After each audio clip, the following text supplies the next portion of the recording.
back to another episode of Detonation. We have in the house Joel Jammal. Now this is cool because like if you want a really in-depth talk about what we're going to talk about, go and watch the interview with the Unshackled with Tim Wilms and Samarat and Joel Jammal. Now that is really detailed. That's really fundamental. They go into really in-depth stuff. So go and watch that if you want a real big analysis. But this is just a one-on-one with Joel Jammal because Joel Jammal is pretty huge. I mean, he's been in a whole bunch of media from the SBS to ABC, The Project, I don't know, a whole bunch of stuff. Joel Jammal, welcome to Detonation. Look, it's a pleasure to be here. Yeah, as you said, I've been on a number of channels, especially following this CDP hoo-ha, including SBS, Miranda Devine's The Daily Telegraph, Channel 9, Channel 10, Channel 7. But really, SBS was the big one, Sydney Morning Herald. But yeah, no, look, it's a pleasure to be here. Thanks for having me, Archer. And yeah, look, I look forward to getting into it. Yeah, we've been following you big here at the Unshackled, and Tim's been well all over it. Tim's does very well with that. So yeah, thanks for coming on the show. Look, before we go to the CDP, which is what everyone wants to talk about, I want to just talk about you for a second and who Sure. you are. And have you always been a Christian from day dot, or are you converted to Christianity, or are you part of a heretical family of Christians, or what's your backstory? And take us up to the point that got you involved with the CDP. How come you chose this life? Sure. Well, I mean, I've been a Christian all my life. My dad's an Orthodox Syrian Orthodox Christian. He moved here when he was 4 years old from Lebanon, and my mum's a Maronite Christian, completely Maronite. So both Christian families, we basically go back since Christianity began. Look, I was born in Australia. I guess you could say that personally, I became a Christian when maybe around about when I was about 10 years old. I really sort of understood what I was committing to and said, you know what? Yeah, I am a Christian. But if you told anyone, if an atheist asked, I'd just say I've been a Christian all my life. They don't understand most of the time. But I made the definitive choice when I was about 10 years old. You know, I used to sit down with my dad and my brother and my mum. We'd read the Bible chapter each, and we'd go around the circle on our little bean bags. So they're very fond memories that I've had, and you know, that's essentially built me up. And I ended up in 2011. I think I was about how old was I? 14 years old. My dad started the Sydney Institute for Christian Studies, and that was an organisation that I really enjoyed. That's a multi-denominational Bible study you can still go to today. And that was incredibly exciting because it brought the Middle Eastern understanding of the Bible and really made it quite interesting. And unlike a lot of the churches that we see today. And, you know, I did a few lectures for them, and that's been a good side project up until about this year. And that pretty much brings me to the CDP situation and how I got involved there. So politics is obviously very ugly, and it's not something I'm not one to go looking for trouble, that's for sure. However, the CDP situation came across my desk in the form of a friend, Samrat. Now, Samrat, he requested that I help him in a situation with the CDP. He explained some of the issues. There were a number of allegations of misconduct, illegal transfers of money, you know, jail sentences for board members, you know, party members being absolutely taken advantage of. And I couldn't turn a blind eye with the evidence that I saw. And Samrat asked me to help him basically clear out the party and get people in control that actually will make a difference and won't screw the members, essentially. And that essentially brings me up to where I am now. Yeah, so that's really awesome. And what did you go to a Christian school, by the way? Was it a Christian I did. school? Yeah, I did. I actually went to the King's School in North Parramatta all my life. I was lucky enough to go there. I don't know how my parents managed it because they, you know, the immigrant parents, they just did an excellent job. Fantastic. All right, so we got up to the CDP meeting, and by the way, are you of the belief of once saved, always saved? That you've now accepted the gift of Jesus, and that are you in that category of people, or is it what's your belief on that? Because you said atheists won't understand, Yeah. you know, the Why won't they understand? Well, let me preface the question with this fact, as my understanding of Christianity and most Christians' understanding. The only people that know whether you're going to heaven or not is you and God. No one else can know. So when I say that around about when I was 10, that was when I believe I decided to dedicate my life to Christ. Once that happens, I am in God's hand. I can't jump out even if I wanted to, because once you know the truth, you can't unknow the truth. Doesn't know how much you swear at God and whatever, He will always bring you back, just like He did with people like Jonah and the whale, and ended up getting swallowed up by a whale. He couldn't escape God's plan. And so my understanding is, once a person says that I believe that Jesus died for my sins and I accept this, I will turn my life around from this point, whether he turns his life around or not, or whether he turns it around, comes back, falls away, that guy's still being saved. But where we get into difficult situations is people, you see situations where people are like, I thought that person was saved, and they don't end up getting saved.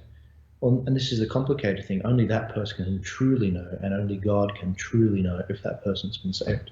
So it's complicated. It's not good to look at other people and judge, because there's no way of knowing anyway. So it's a bit of a waste of time. Yeah, and it makes sense, because God is really, you all stand before God at the end of the day, and he does the judging. So corrupted people on earth, imperfect, corrupted people on earth, as if they would know anything about judgment anyway. So that's Yeah. very interesting. But yeah, because I know there's an ecumenical sort of mass split within Christianity on different things, and yeah, that's your perception on that. So and that's good and valid. So thank you very much. Okay, so when we get up to the June, you got the CDP. You're in the CDP. You and Samarat. What happens in the June meeting? I mean, that was huge. What happened then? Yeah, look, the June meeting was the initial thing where everyone saw that big media storm in June from all the footage, all the articles back in June. Essentially, what the plan was going in was I put forward a motion to dissolve the board, and naturally, the chair of the meeting didn't like that at all, and he ruled it out of order, which essentially just brushed aside. And then Samrat got up and he moved a dissenting motion saying, no, you have to vote on that. And essentially the chair brushed that aside as well. And you can't do that. So naturally everyone's a bit confused, because our side's like, what just happened? You can't do that. And the other side was just like, what are these young people doing? No one knew what the hell was going to happen. And essentially there was a bit of shouting back and forth. Samrat, he wasn't shouting. I mean, he's not much of a shouter, anyone that knows him.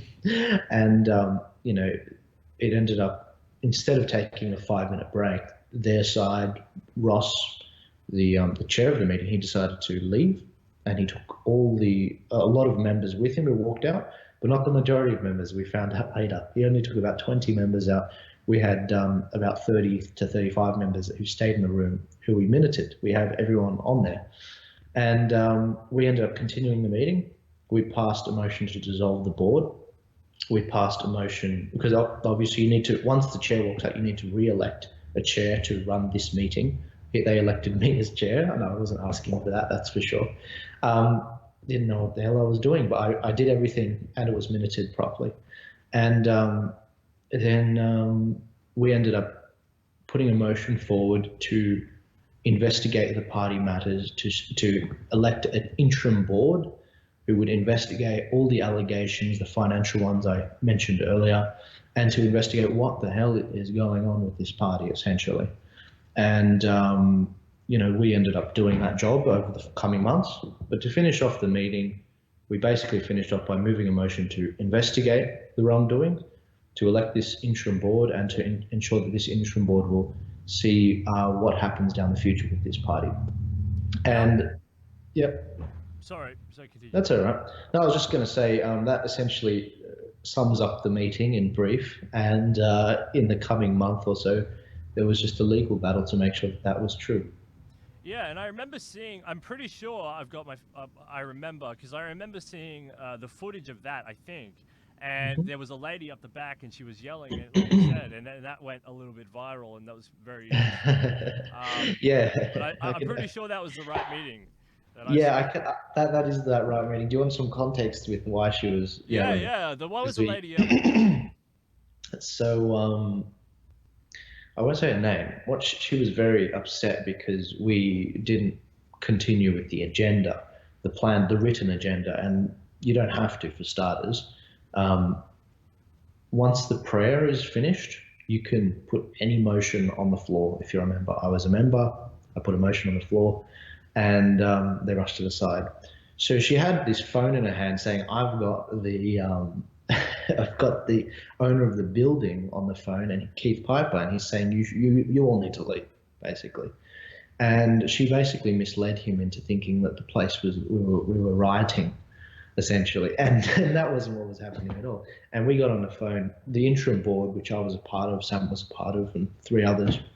We, in one of our board meetings following this, I think the second one, we got on the phone with the owner of the place and we said, "Is this true? Did you actually want us out?" And he's like, "No, if there was a genuine threat, then of course I would have wanted everyone. I wouldn't have wanted anyone to get hurt. It's my building." But since there was no danger, as I can see now, it was completely fine. So it was completely unfounded why she was yelling, and she was the most disruptive one there, throwing her poles down and yeah. Anyway. Yeah, because they haven't seen this sort of disruption in a long time, and I'm not sure whether to ask you now, but it seems that the CDP it's a bit antiquated. The leadership's a bit they're not new and young and hip, and they're sort of taking this great brand, and Yeah. it's kind of just stagnating into the swamp. And when it doesn't have to be, it could be a Ferrari, you know what I mean? And I think that, and she probably hasn't seen this before, somebody actually Yeah. trying to make some kind of change, rightly or wrongly, and it's like, wow, this needs to be stopped. Any sort of change, any sort of agenda difference than having tea next Sunday, has got to be stopped. Yeah, no, look, you're absolutely right, and this is the tragedy of the party, which I'm sure we'll finish off with when the time comes. But Samrat, no, we did see the tragedy is that the party could be so much more than what it was. It's like what Jordan Peterson says: you're not living up to your potential. Now, the CDP and Fred Nile, they've done an enormous amount of good in New South Wales. There is no doubt about that, and we highly respect them for that. Like, there's a reason why the abortion bill, New South Wales is the last state to pass it.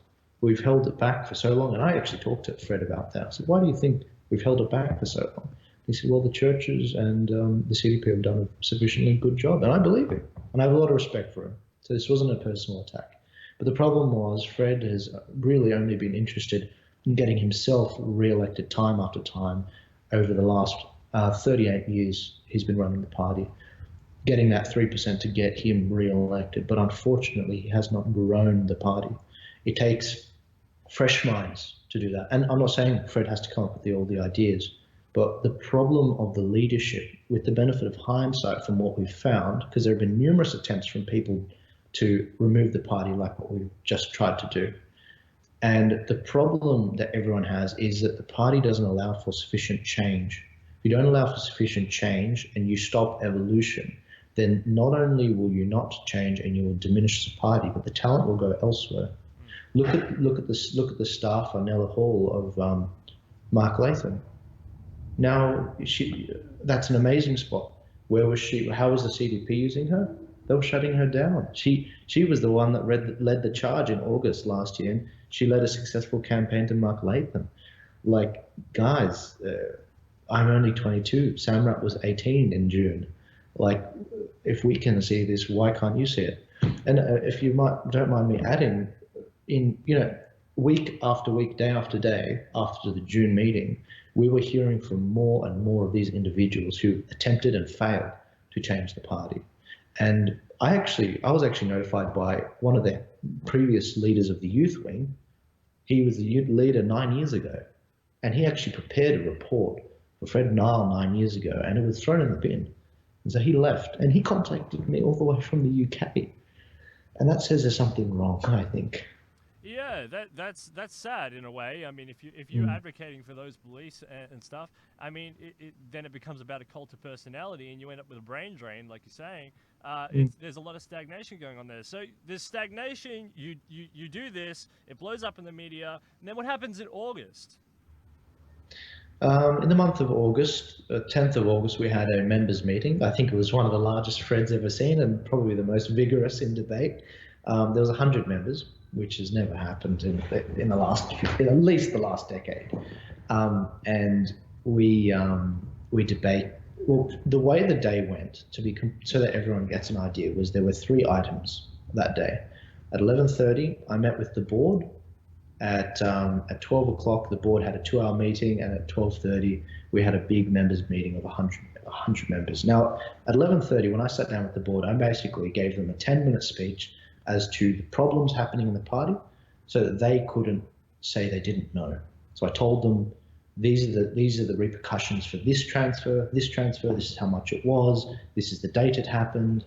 I told them about disloyalty within the party leadership. I told them about a range of different issues, and I kept it confidential. I didn't hand it out to anyone.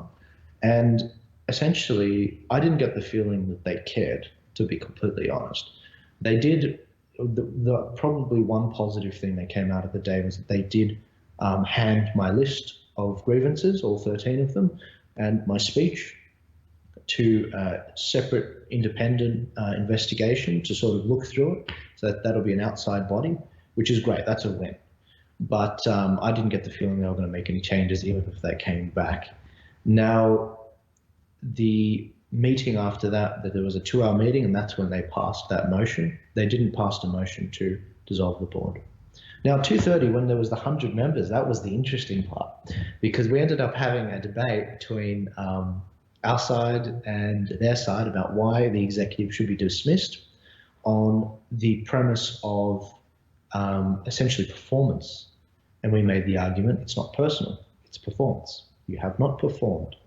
Paul Green did not get re-elected back in the last state election. He was willing to spend a large amount of money, didn't get elected. He didn't adapt to new ways of campaigning. And what do you do with a leader that doesn't perform, whether they're an executive of a company or Bill Shorten, who lost an election? You let them go, or they step back. You don't hold on like a church. This is not a church. And unfortunately, what we've found is that the CDP has been run like a church, and that's why it hasn't changed. And essentially, in this meeting, we had Dr. Con Kafataris, who was on our side, and he was debating, and he opened up with a 10-minute speech, just detailing the facts. We've lost $250,000 in funding since the last election, and this is information is all available on the CDP page. This is how many votes we've lost. This is where they're going. They're going to One Nation. They went to the Australian Conservatives, and they didn't come back. Now, how do we change this? We need transition in power. This is exactly what was said 20 years ago when we commissioned a report, and we still haven't listened. And essentially, what was it met with? We had a news reporter who was also a member. She was reporting for Eternity News. She was dragged out essentially by security for 2 infringements, one of which was taking photos during the debate, and I saw Fred Nile taking photos, so I didn't see why that was a problem. And another one was being a little bit too vigorous, so naturally she had to step out. It's funny because as she was being dragged out, I turned around at this Daily Telegraph reporter just sitting behind me, and he was just sort of freaked out, like, am I next? But and then essentially Dr. Con, he presented a very logical argument and gave it to the members. And he said, this is the information. I'm not doing this for power. I'm out of here. I've got things to do. I'm busy advising the Prime Minister on religious freedom. These are the facts. You need to sort out your party. And this isn't the executive's fault if you pass this motion to keep the executive. It's your fault because you're the members. And what was it met with? It was met with Silvana Nile, Fred's wife, getting up and saying, stop causing division. Stop causing disunity. This is completely your fault. Why are you doing this? This is why the CDP is performing poorly. And it's funny because they're blaming a 22-year-old and an 18-year-old for the failure of 38 years in leadership, which is their party. And so I found that hilarious. And look, essentially, we all met with a lot of emotional arguments. And I wasn't planning on speaking until they started bringing up a lot of these arguments and saying that we were trying to tear the party down. And they're saying to be patient and we need to, you look to the next election, we can try harder. And then we had about 3 minutes left for debate time, and I got up and I just said, I introduced myself, like how I did in this show. I told them from a Middle Eastern background, and then I proceeded to tell them about how my country of Lebanon and Syria have gone to crap. And then they started to listen, and then they started to nod their heads. And I basically said, you're not doing it quick enough, because we said that we could bring about change in Lebanon and Syria, and tolerance was preached, and we didn't do enough. And essentially we're in a situation where now it's all, Lebanon's no longer a Christian country. Syria is no longer a Christian country. And when you guys tell me, just be patient, I'm like, no, it's not quick enough, because it's about life and death over there, and it will be here soon. And essentially, I finished off by saying, so with that in mind, why is it that you shut down Samra and vote for him not to be able to speak? Because they actually voted, all the members were there, they voted for him not to speak, even though he was a valid paying member. Why is it that you confiscated our material? They confiscated Dr. Khan's handout material. They didn't let him use the projector, which is provided. They dragged out a news reporter. Why don't you listen to Dr. Khan? Why don't you argue his points? Why do you bring up emotion? And then I finished off by saying there are a number of conservative parties with very comprehensive manifestos, which I would love to join. So the real question is, why should I stay? You need to make an argument for that, because I'm running out of reasons. And you can look at this speech on my YouTube channel, Jammal. A lot of people commended me for the speech. It wasn't a speech. I was telling them off because I've had enough of them. Yeah, so Fred Niles, let's talk about this character. He's an interesting character. He's a rock star back in the day. He's obviously done a lot of work to forward Christian goals in New South Wales and across. But it sounds like to me that this guy shouldn't have been in politics. He should have been a church leader. He should have been someone who was in a nice church and led a parish and been a big political player through political parties. Someone akin to Father Bob or something. Where he would have had a lot more influence, but not as having a party which you have to grow and you might have to leave. Nigel Farage, for example, has founded a party, UKIP, and he left it. He left it for political reasons, and then he founded Brexit Party. Lots of people found their party, and it changes course because of the executive, or it changes course because of members. But they're politically motivated, and they leave something because they want to further the cause in their own way. This guy, with all due respect, he just sounds like he's not a political character, but he's a father figure, and he should have stuck with maybe being a father figure and not got into politics. I don't know. That's the stimulus. What do you think? Well, look, I hear you. Fred has been running this party and in politics for 38 years. A lot of people don't actually know this. He didn't actually start the CDP. He just sort of adopted it within the first year or so, and then people just known it to be Fred Niles' Christian Democrat Party, but he actually didn't start it. With that said, he has made a significant contribution in his 38 years. There is no doubt about that. That's a long time. If you don't have some wins, then you'd be depressed. But I think that the guy, he's done a lot of good. He's kept things like abortion at bay and euthanasia, and it's been brilliant. And back in the day, he managed to get thousands of young people, thousands of people in general, just out there in the streets protesting on issues that he cares about and they care about, and all Christians really care about. So he's done a lot of good, but the problem is that he should have stepped down in 2011. He should have stepped down more than 3 times. He said he'd step down and he hasn't. That's the problem. And so I don't think that he should be removed from office. That's for sure. That's not actually what we were advocating for on the day. We were advocating for there to be transition in leadership on the board. He shouldn't be on the board. That was the main thing. Now, do I think that he's better off leading a church? Maybe. I haven't seen his track record in leading a church. Maybe that's something he should have sort of taken up, phasing out of politics, but I'm not sure. But I think he should have spent at least 30 years, his first 30 years in politics. I think they were beneficial. All right. So last night on Dia Beltran's stream, you were talking about you were discouraging people from joining the CDP. Do you stand by those comments? And what do you plan to do with yourself now that this drama is over? Look, I'm not one to tear things down, but I'm also not one to send people on children's crusades. The problem is we brought that argument, like I told you, just briefly, to the CDP members, 100 of them. We went in knowing we had 12 votes. We came out with 12 votes.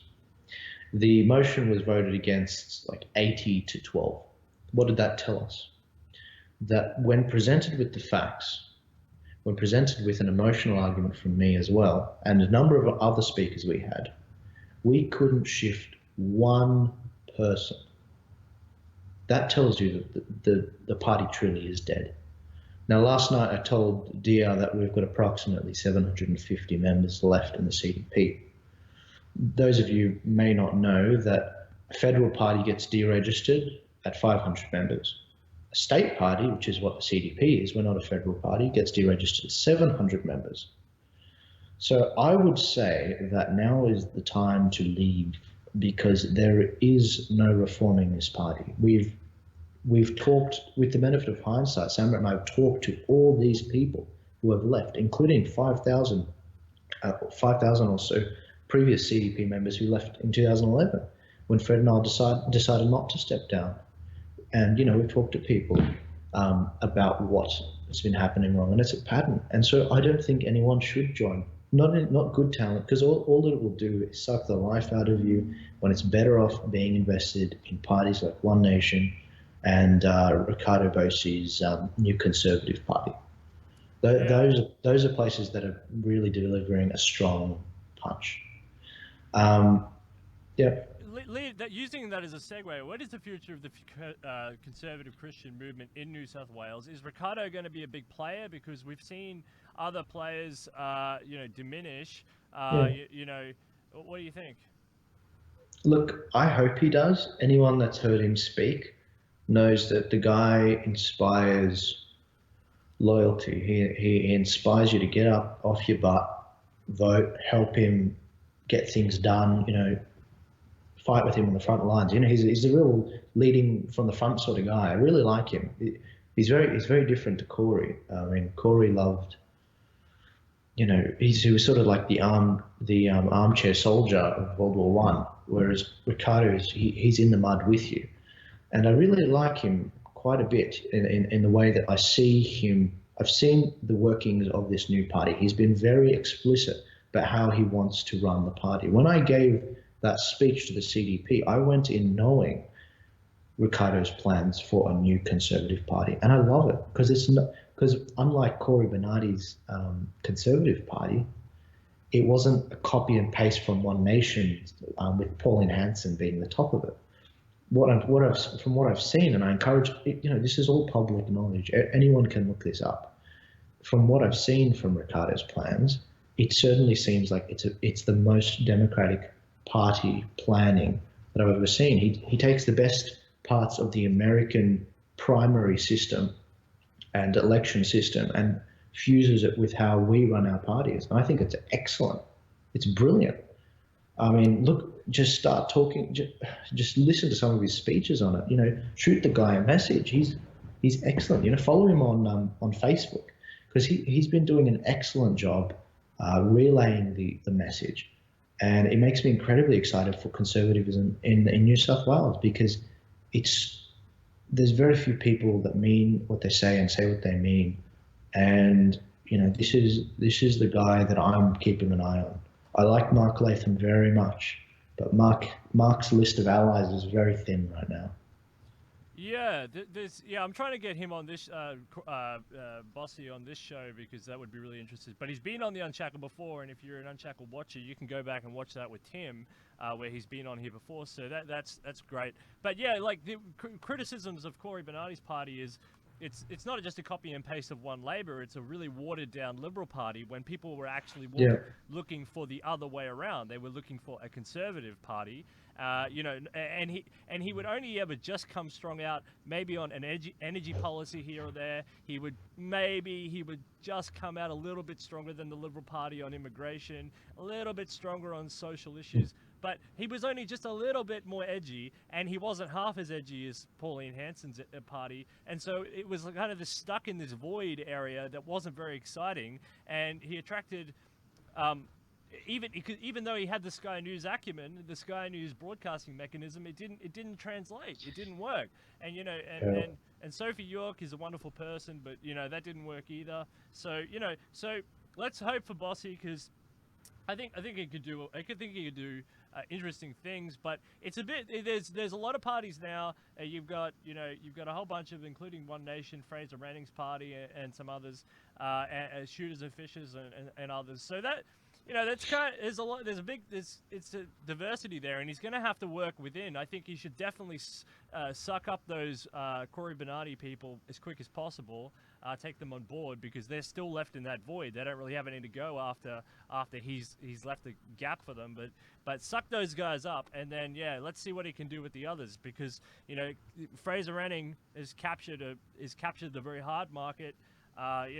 Shooters and Fishers have quite good policies for regional Australia, and they're slowly chomping away at the old Nationals. So we'll have to see what Cory does because his policy mix will have to be very incredible to compete in this emerging right wing. But Ricardo, you mean? Sorry. Yeah, that's fair. And he can do it. He just has to. I think he just has to find a way to do it. But it's there. It exists. Yeah, no, absolutely. People, I think, what Australians are like. Australians, they don't like people who mince their words. They don't like it when a lot of Americans come out. The motivational speakers, they can see through the bull dust very easily. And it's, from what I've seen, let me give you this example. I helped organize Ricardo's interview with Carnage House Productions, Duke Cameron. Go check him out. Does a great job. And this was before the election. I put a video up of that interview. It got 6,000 views at the time. I had people. I'm Lebanese. I have over 100 people at that are at Easter. I had some of my cousins I haven't heard from for ages come up to me and ask me about that guy. And it's like, where have you been? Like, why didn't you talk to him? Now, if that happens, what does that tell you about Ricardo? It tells you that this is a guy that can really get people riled up. And not riled up in a bad way. It's a Jordan Peterson way. He articulates exactly how I'm feeling, and he doesn't mince his words. Because unfortunately, we're in a situation where we've got Silent Scott, as Ricardo likes to call him, Silent Scott, being silent on all these issues, including internet censorship, abortions. What did he say about Israel Folau? I think this topic has had enough oxygen. Can you imagine if the leader of the free world said that? Donald Trump. This is absolute BS, and this is our leader. Now, you mentioned that Ricardo really needs a very comprehensive manifesto policies to sweep up all these Cory Bernardi guys from the Australian Conservatives. Well, I think there's going to be a lot of disgruntled Liberals because the Liberal Party, even though they got rid of Malcolm Turnbull, there is still an eternal battle with the left there. Just because Scott Morrison won an election, we dodged a bullet, and we're all grateful. Even Ricardo Bossi knows that. But we don't. This isn't about what's better than the other place. We are striving for excellence, and that's what Ricardo will take you to, and that's what his book's about. I mean, true leadership. his True to Leadership book. Yeah, and he's Exactly. a military man. He's a military man, Yeah. so it'll bring military discipline to the field. So yeah, that's Exactly, yeah.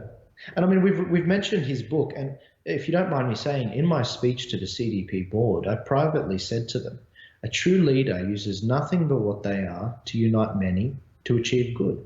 Corey didn't do that. He literally tied the hands of the Australian Conservative leaders in the States, and he said, I want you to operate within this little box and get enormous results. It's like, no, give them a bigger box. Help them use their talents to the best of their ability. And they did an amazing job. They got half a percent in New South Wales with that little box that they were operating with. It's terrible. Don't get me wrong. I mean, the CDP did it way better. They got over 1%, and that's the CDP. But can you imagine if you unleashed the people's power, their talents? And this is exactly what I believe Ricardo has done already. He has gone out to the Australian Conservatives with Sophie York, who completely endorses him. And he has told them his plan, and they are 100% behind him. And I believe that when their time comes around, everyone should sign up as soon as possible for that party while it's still free before the end of September. When that time comes around and you vote on a new name, that party is going to shoot off. And I definitely want to be keeping an eye on them. yeah, and they could bring. Hopefully, they bring. Hopefully it's a little more populist. So hopefully they bring energy when they go to a rally. I want to hear loud music. You know what I mean? I want to see some flags waving. I want to hear some loud music. I want to hear some drums beating. You know what I mean? I want to see some energy. I want to see some people riling up the people before. I want to see that energy on the right, and that's what they do in Europe. Why can't we have that here? Why can't we have Charlie that here? Kirk. Charlie Kirk, Turning Point USA. That's the best. Yeah, We why can't we need have that. Yeah. Absolutely. There's no reason we shouldn't. Yeah, and that's the sort of energy that you need. And if you can get that mix, you're going to get a much better, because this digital experience where they just share something and they say a quote, and people are over it. They're just just sharing stuff all day and bowing down to the media elites and all this sort of stuff. They're over it. They want to go to Trump does it perfectly. You go to a rally, you hear what he has to say, you don't listen to the other people, you go home. You can still evaluate things critically. I mean, there's a world of information on the internet, but you have to have that sort of spirit, that fire, that energy, and the right is just looking like it's just walked out of a morgue sometimes. Is not energizing anybody. You're telling me I just came from the CDP and the average age is 70. Yeah, go on. Yeah, this is the problem. I mean, it's not a problem that these people, like these older generations, were on the right wing. It's just they don't know how to compete in a 21st century, 2019, energized system of politics. And that's okay. That's not the problem. The problem is when you don't let people who have ideas that you don't have. We don't expect you to know everything, and that's why you need effective transitioning. Not transitioning. You need effective methods of hearing the best ideas, giving it a really good hearing, and then utilizing that so that it's still within your structure of how to run a party well. One of the big things in American politics, for example, is they say, I'm not a politician, I'm a CEO. Andrew Yang is a CEO, Donald Trump is a CEO, there's a bunch of them that are CEOs, right? And what does a CEO do? A CEO delegates work. And he lets it go. It's like a yoga. It's like a spiritual thing. He's like, I'm going to let that person do that work, and I know that they're going to do it to their best ability, and I'm paying them to do it, and they're going to do it better, quicker, faster than I am. When you have Cory Bernardi, for example, he knows this, and he preaches free market stuff, and he says government needs to operate more like business, but he doesn't delegate work. As you said, he puts people into a small box, and that's the big issue. He doesn't put enough faith in people. And that's sometimes the problem. And when you do that, sometimes you get mistakes, especially in politics. But if you're a big enough character, and that's what you have to take the hits. You have to take the hits sometimes on your own character for people that make mistakes. But you have to build up enough what they call political capital in order to absorb those hits, and then you can ride that out. And people forgive you. They know it wasn't you. And you move on. If the power went out, okay, that's okay. We just turn the power back on, and on it goes. So. Yeah, absolutely. Yeah.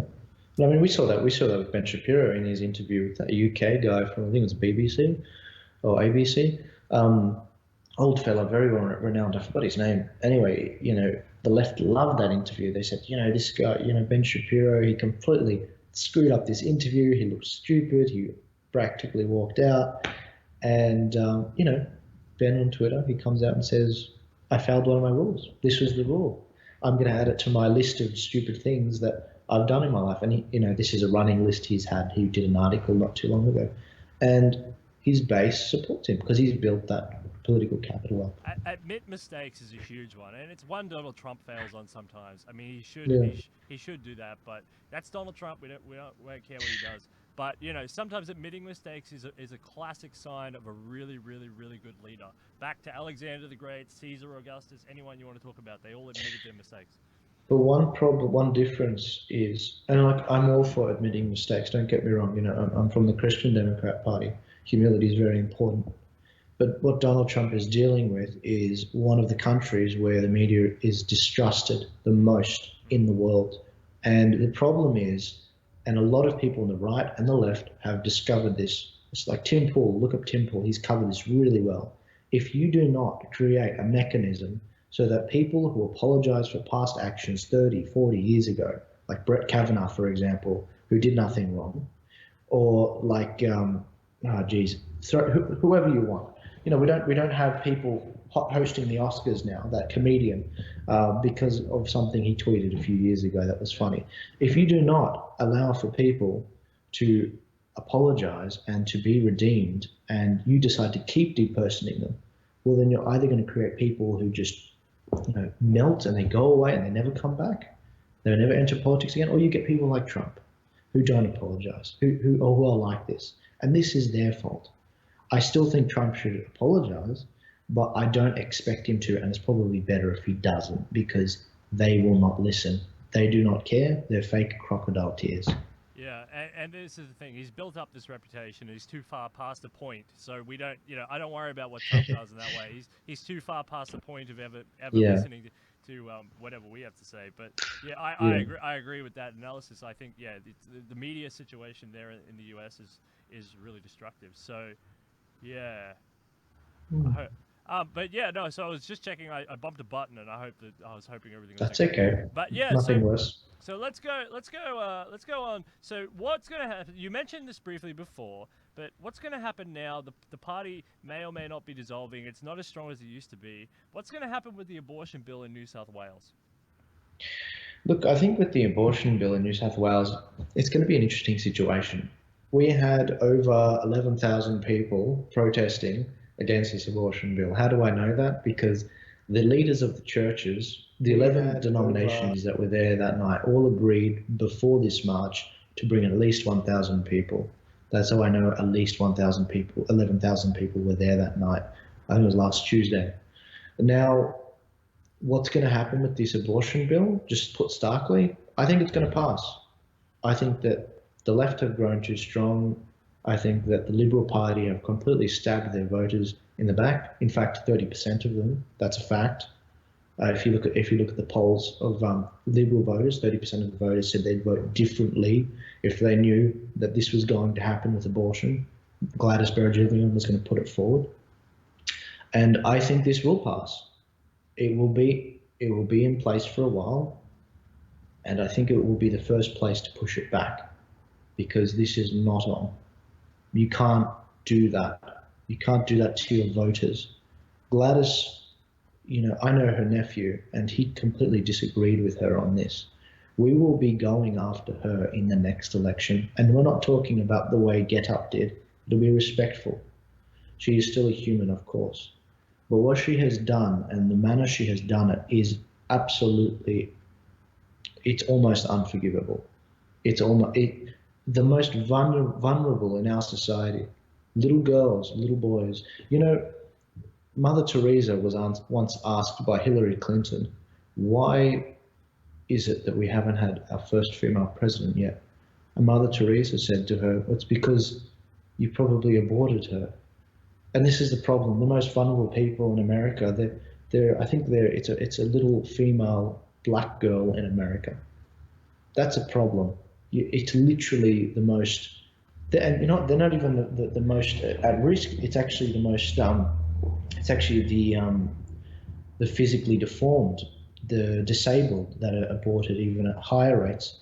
You know who used to do that? That was who Hitler went after. Before he went after the Jews, he prioritized the disabled.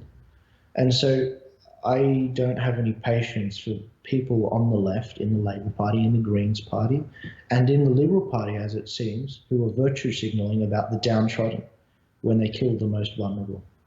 Something we talk about on this show a lot is advanced technology, and artificial wombs are coming down the pipeline. Firstly, growing them outside of a mother. Firstly, what do you think of the concept of an artificial womb? Second, while you're on that, do you think God will put a soul into hypothetically? And third, do you think artificial wombs will eliminate the abortion debate, or change it dramatically? Mm. I don't know a whole lot about artificial wombs. I do believe that if you are born inside a womb, you are gifted with the spark of the divine, and you do have intrinsic value. So I don't obviously believe in abortion, but with regards to artificial limbs outside of the body, growing that, um, it's not really alive. That's the thing. It's not like a fetus. It's not like a fully formed baby. There's a difference. Whereas, a baby in the mother, you can see the whole baby when it's about, was it 10 weeks or so? You can feel pain. Um, and this is the thing. I don't know. It gets complicated, and I'm no expert, but you know what the experts do say. Yeah. When does God inseminate? When does God put the soul into a child? Is it at its conception, or is it like the heartbeat regulation? Is it when they have a heartbeat, or is it after birth? Or I believe it's a conception. I'm no expert on this. I don't plan on cutting it close. That's for sure. I don't plan on having an abortion at all, to be completely honest. I don't think anyone does. But yeah, I don't see why it wouldn't be at conception. so another interesting topic is religious freedom. Now, it's interesting because Australia is trying to be tolerant of all the religions, trying to be multicultural, multiracial, multi-diverse in every respect. Religious freedom,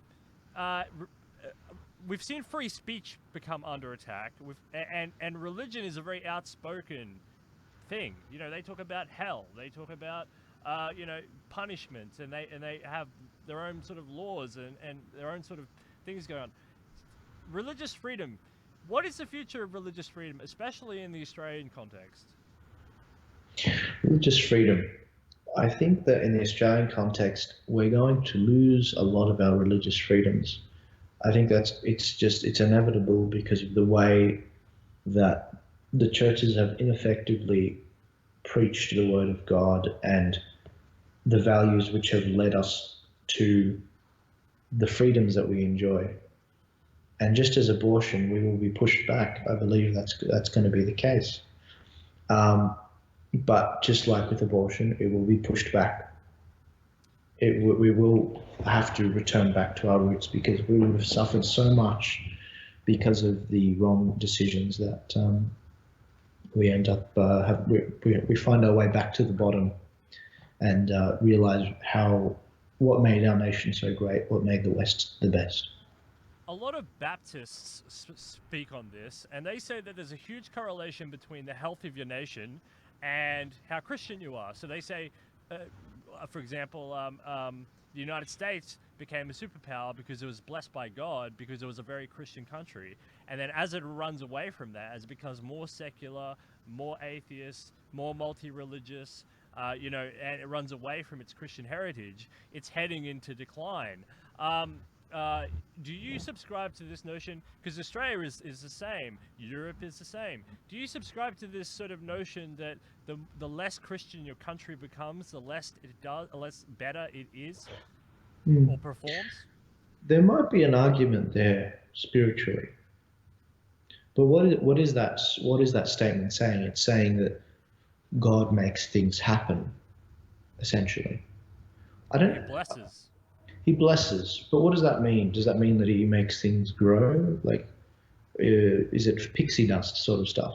I think there's a logical reason for this, and I think that Jordan Peterson picks up on it, even though he doesn't say that he's religious or spiritual. I think that one thing Jordan Peterson acknowledges is that, and even Mark Latham, even though this mumbo jumbo part of Christianity may not be true, one thing for sure is that stories have meaning.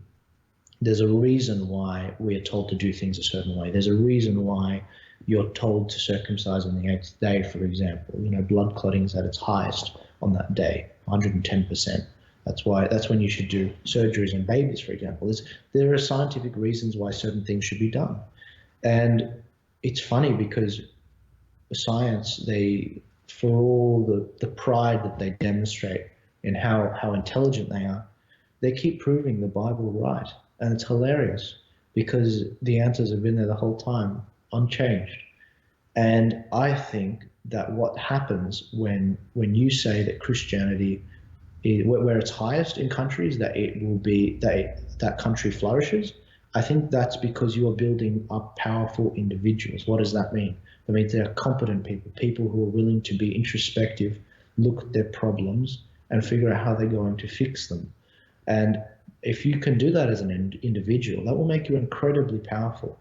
That I do believe there are some studies which demonstrate that IQ, for example, is hereditary. That's why Ashkenazi Jews have such high IQs. You somewhat get it from your parents.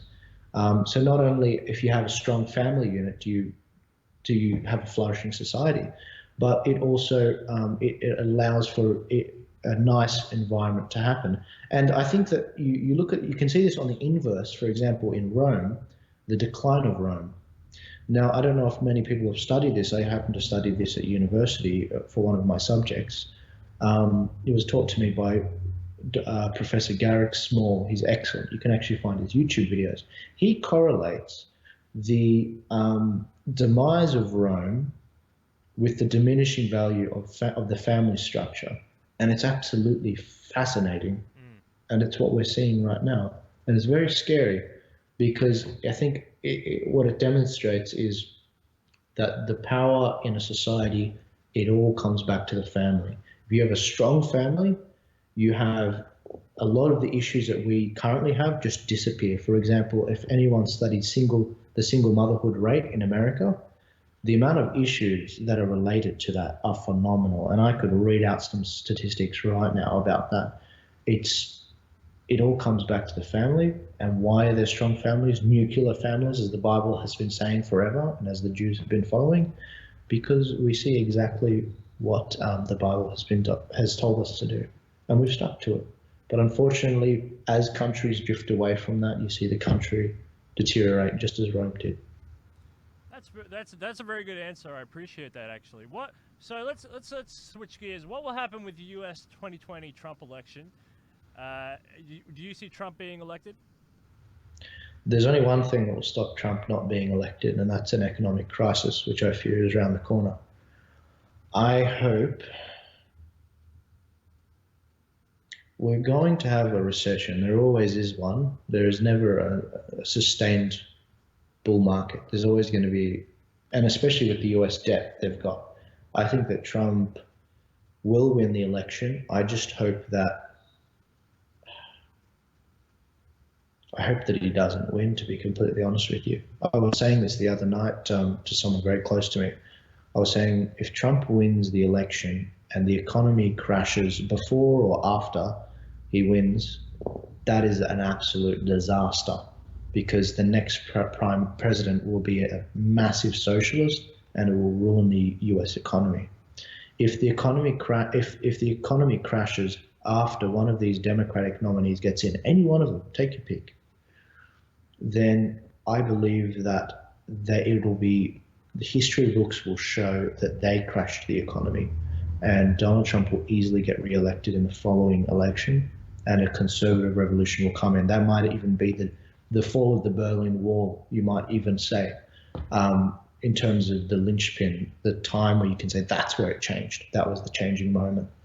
But I fear that what's happening with Trump, and it's not his fault. It's actually not his fault, believe it or not. As much as I love the guy and I want him to win the election and I want him to, I wish he could run multiple times.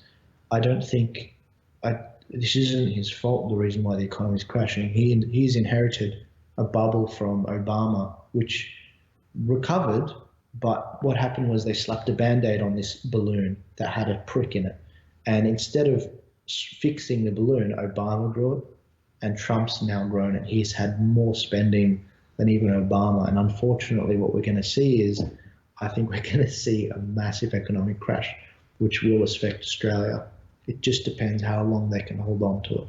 Well, you're on Debt Nation, so you can assume what we think about that. So yeah, so that's really cool. So let's quickly, because we're running out of time, but let's quickly run around the world for the future of Christianity. All right, so China looks like it could become a very big Christian country sometime in the future.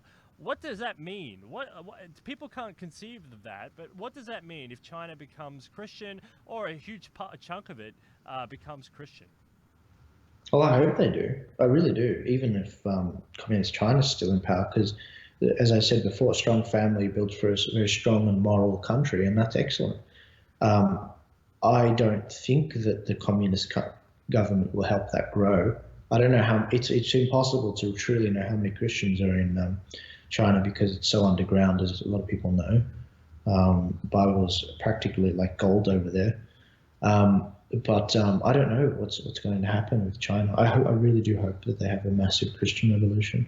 Yeah, there seems to be they don't like religion. I mean, going back to the atheist roots of the Communist Party, and they've cracked down on Fungo and a whole bunch of other ones. And they're cracking down on the Uyghur Muslims. So yeah, 2 million of them. Yeah, so it could go either way. It could go that they just become another persecuted group, or they could just leave them alone. I don't know. It's an unknown, but it's a very interesting thing to think about. So yeah. So what about Africa? I mean, there's a huge number of Christians in Africa, but there's also a huge number of Islam in the north. It's divided between north and south. What do you see happening in Africa? Do you see them just continuing to be Christian, or what do you see in Africa? Yeah, look, I hope so. I think one problem that the Africans are facing is the economic one, which until the African nations can effectively defend themselves and minimize or even stop these slaughters, which are happening with the Christians, I can't see Christianity flourishing, and it might even be pushed out, just as it has been in the Middle East in most countries. But with regards to Africa, I don't actually know a great deal about it. I just hope that Christianity, becomes more dominant. That's for sure. But I have no idea. Yeah, that's okay. Yeah, Christian Africa is a huge topic. There's so many Christians there, and I feel like there could be a if there is a climate crisis and these people shift north, because we'll move to the next region, that's the MENA region, that's the Middle East, and you'd be familiar with that. And there has been a massive decline in Christianity there over the decades. I think they're down to something like 3%. Where do you see Christianity in the Middle East? Do you think people should just leave if you're Christian, or do you agree with this Trump sort of safe zone policy, and do you think everyone will get along again? Well, let's examine what's happened. If you search what's happened to the Jews, that will happen to the Christians.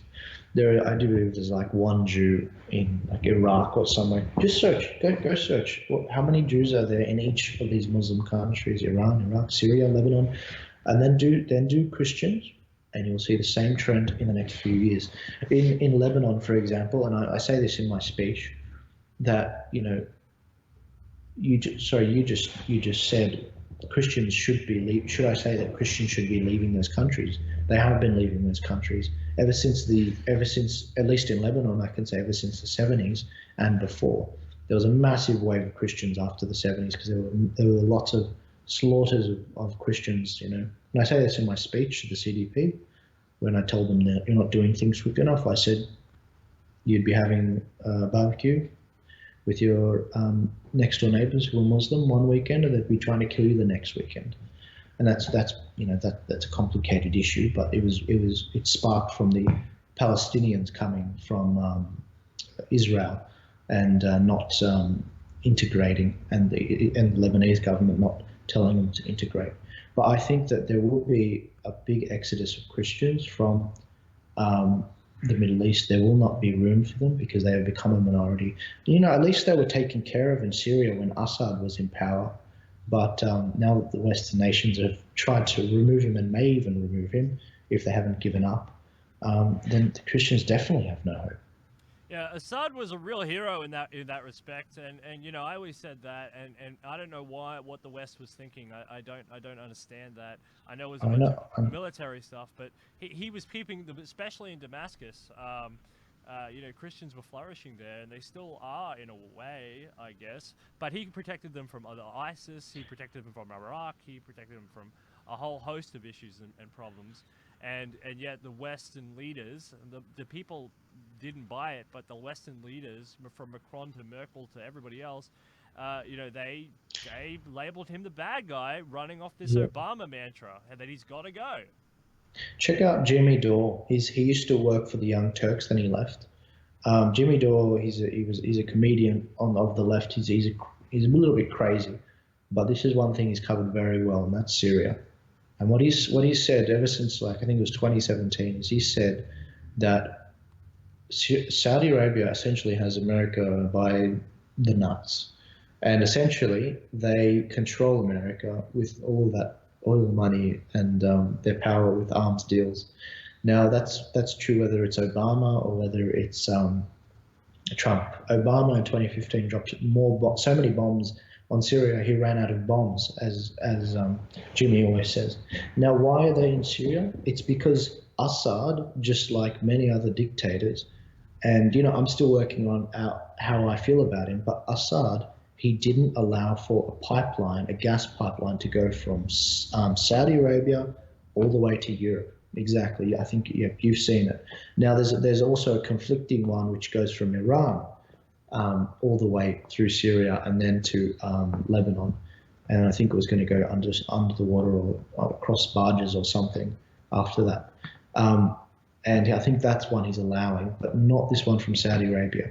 If he says no to that, he's a problem that needs to be removed. So what does the West do? They undermine him at every turn. They say he was illegitimately elected, even though dozens or even over 100 countries acknowledge that he was elected democratically. And I think that leaves us in a situation where, where you wonder why Middle Easterners, including myself often, don't trust you. The West have been playing the same games for over 100 years. When my dad was there, when he was 18 years old, he was younger than me, he went to Syria, and he actually saw propaganda posters put up, and it said printed in Germany. Now this is the funny thing. That's a story for another day. But if you take my word for it, that was a demonstration of the West acting out, trying to destabilize Syria, and they've done this to many countries like Egypt. Wow, that's incredible. Yeah, and you can see how Syria and Russia are friends on that front, because Russia needs Iran and it doesn't like Saudi Arabia. So that would make sense on that front. So, yeah, that's very interesting. So let's go to Europe. The Pope, he said it's a land of godlessness. Poland seems to be coming back. I mean, there's more churches per square meter than pubs or something. But where do you see Europe? Do you see Europe as an Iron Curtain, sort of like Eastern Bloc is rising, the West is falling? What do you see?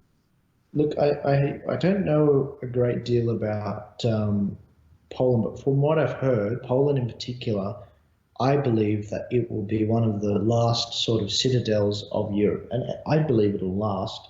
But with regards to how it's survived, why has it survived? It's because it's maintained that strong family values, its strong relationship to Christianity. See, I think it's funny because if you look across the West, this is no diss of white people in countries like the US, Australia, and the UK. But I believe, from what I've seen, often you find it's the it's recent immigrants who have an understanding of what a as Donald Trump would say, a shithole is like their countries where they've come from. People who still have within living memory from their parents what it is like to live under tyranny. Poland had it terribly. First World War, Second World War, first place to be invaded. Good, like the place has had absolutely a terrible job. And I barely know a lot of history about it. I just know they've had it hard. And I can see why when they see things like what's happening in the EU, you can see why they completely reject what's going on. They know what's going on. They remember. They're not stupid because they have and on top of that, they can fight it. See, it's, unity in family units is worth nothing if you can't fight it. And as a family, you can fight it because what you do is you talk to your immediate family. You then talk to those siblings because you actually have cousins, and then you rally as a community. You go to the church, just as last week we had 11,000 members of the conservative sort of side, the Christian side, come out and say abortion is wrong. See, if you take away the mechanism, the family unit and the church, then you take away the building blocks for a strong society, which can't fight back about what they truly believe in. And I believe that's why Poland's going so well. Now, with regards to Europe, Europe is fallen. Europe is gone.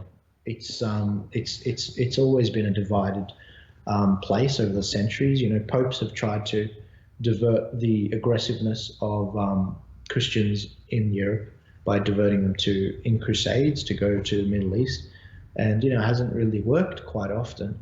But with regards to Islam moving in from a lot of really violent immigrants coming from the Middle East, including Syria, I just think that it's gone. There's nothing to save it at all. There's a lot of pockets of people, but these people they're looking to fight back, and I don't think they're going to have much luck. They're going to have to do a Milo Yiannopoulos and move to the US and that sort of thing. Just get out of there. The UK is no different. I think in 2015 over 2,000 people were arrested for hate crimes, hate speech online, and that includes against Islam. And anyone that knows, all I have to say to you is Rotherham. You know exactly what I'm talking about. Oh, those poor girls out there from the Pakistani rape gangs.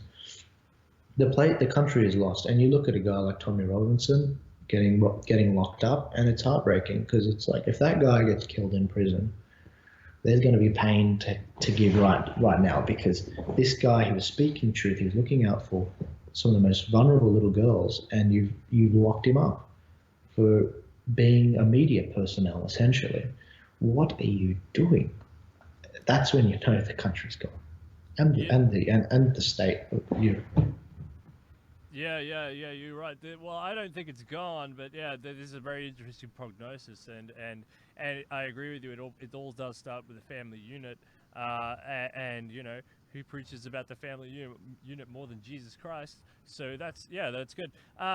South America, it's a very Catholic place. You can go up as far as Mexico if you want, but South America, it's a very Catholic place.